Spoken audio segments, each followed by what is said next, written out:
नमस्कार मित्रांनो, खूप खूप स्वागत आहे तुमचं जॉब गुरु या आपल्या यूट्यूब चॅनलवर. मित्रांनो, जिल्हा न्यायालय नागपूर अंतर्गत नवीन जाहिरात प्रसिद्ध झालेली आहे सफाईगार पदासाठी. तुमचं जिल्हा न्यायालय असेल किंवा तुमचा जिल्हा कमेंटमध्ये सांगा. त्या जिल्ह्याची अशी जाहिरात आल्यास तुमच्यापर्यंत नक्की व्हिडिओ बनवून माहिती दिली जाईल. तर बघा मित्रांनो, सध्या शॉर्ट जाहिरात आलेली आहे, लोकमत या पेपरमध्ये आलेली आहे.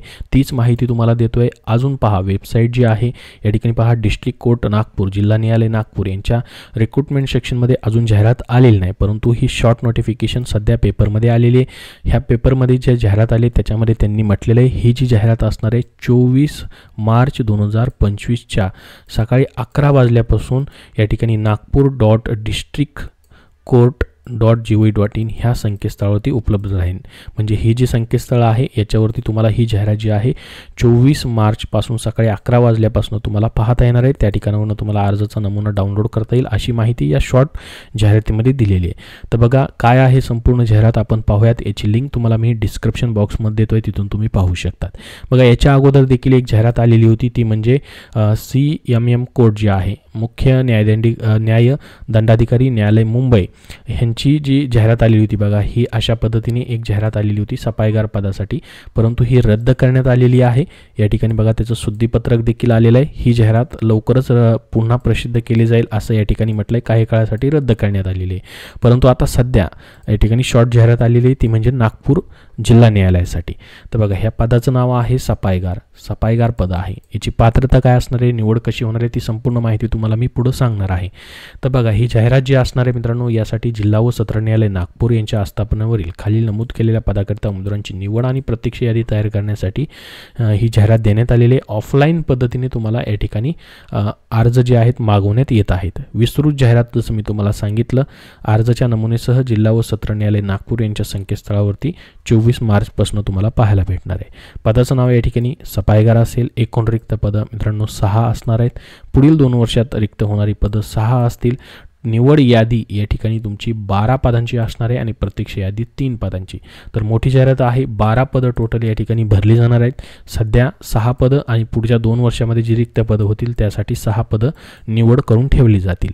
तर ह्याच्यामध्ये तुम्हाला परमनंट पद असल्यामुळं तुमचा वेतन श्रेणी S1 लेवल श्रेणीनुसार असेल, जो की ग्रुप Dच्या पोस्टप्रमाणे असतो. चतुर्श्रेणी पद असं त्याला आपण म्हणतो. 15,000 ते 47,600 तुम्ही रिटायर होईपर्यंत तुमचं 47,600 बेसिक पेमेंट होतो.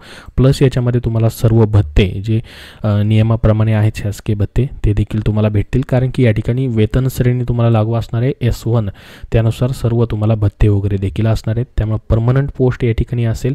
तुमचा पहिला महिन्याचाच पगार या ठिकाणी 20 ते 25 पर्यंत जाईल. 15,000 बेसिक पेमेंट असणार आहे.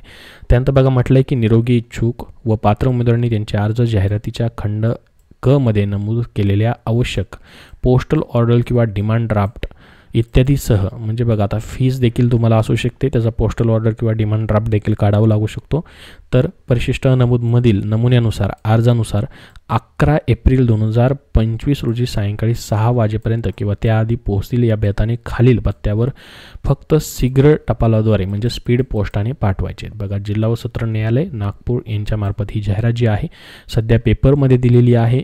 लोकमत पेपरमध्ये सध्या आलेली लिंक तुम्हाला डिस्क्रिप्शन बॉक्समध्ये देतोय. तर बघा, आता सफाईगार पदासाठी काय पात्रता असणार आहे. बघा, CMM कोर्टची जी जाहिरात आलेली होती त्यामध्ये काय म्हटले त्यांनी, सफाईगार पदासाठी पात्रतेबद्दल सदृढ श्रेष्ठी आणि पदाच्या कामाचे स्वरूप विचारात घेऊन स्वार्थाने सक्षम असणे आवश्यक. त्याला स्वच्छतेबाबतची उपकरणे हाताळण्याचा अनुभव असल्यास प्राधान्य दिलं जातं. उमेदवार किमान 4थी पास असावा. बघा, फक्त 4थी पास पात्रता तुमची या ठिकाणी असणं आवश्यक आहे. अनुभव कंपल्सरी नसतो, परंतु प्राधान्य जर त्या अनुभव असणाऱ्या व्यक्तींना या ठिकाणी दिलं जाऊ शकतं. 4थी पास या ठिकाणी असणं गरजेचं आहे. तर ह्याच्यासाठी तुम्हाला बाकी सर्व डिटेल जाहिरात आल्यानंतर अजून तुम्हाला भेटणारच आहेत. अर्जासोबत काय काय जोडायचं वगैरे, याची तुमची निवड प्रक्रिया कशी होते ते सर्वात अगोदर तुमची शॉर्टलिस्ट तयार केली जाते आणि त्याच्यानंतर मग तुम्हाला पुढचं या ठिकाणी चापल्य व साफसफाई चाचणीची परीक्षा असते, त्यासाठी बोलवलं जातं. अशा पद्धतीने ही पुढची प्रक्रिया जी आहे ती या ठिकाणी केली जाते. चापल्य व साफसफाई परीक्षा 20 गुणांची या ठिकाणी असते. साफसफाई कामाचं मूल्यमापन परीक्षा घेण्यात येते. परीक्षेमध्ये मिळालेल्या एकूण गुणांच्या आधारे गुणवत्तेच्या आधारे या ठिकाणी संख्येच्या 3 पट उमेदवारांना मुलाखतीसाठी देखील बोलवलं जातं. 20 गुणांची तोंडी मुलाखत या ठिकाणी घेतली जाते. तर इथं लेखी परीक्षेचा उल्लेख नाही, तर तुमची साफसफाई चाचणी मुलाखत यावरतीच तुमचं सिलेक्शन असू शकतं. परंतु जाहिरात आल्यानंतर अजून आपल्याला डिटेलमध्ये कळणार आहे. त्याबद्दल तुम्हाला अपडेट जी आहे, जशी जाहिरात प्रसिद्ध होईल तशी आपल्या टेलिग्राम चॅनलवरती पाहायला भेटेल किंवा त्याची लिंक तुम्हाला मी डिस्क्रिप्शन बॉक्समध्ये देतोय, तिथून तुम्ही पाहू शकतात. याबद्दल अजून तुमचे काही प्रश्न असतील तर कमेंट बॉक्समध्ये नक्की विचारा. हा व्हिडिओ नक्की लाईक करा व शेअर करा आणि पुढील अपडेटसाठी या चॅनलला सबस्क्राईब करून ठेवा. धन्यवाद.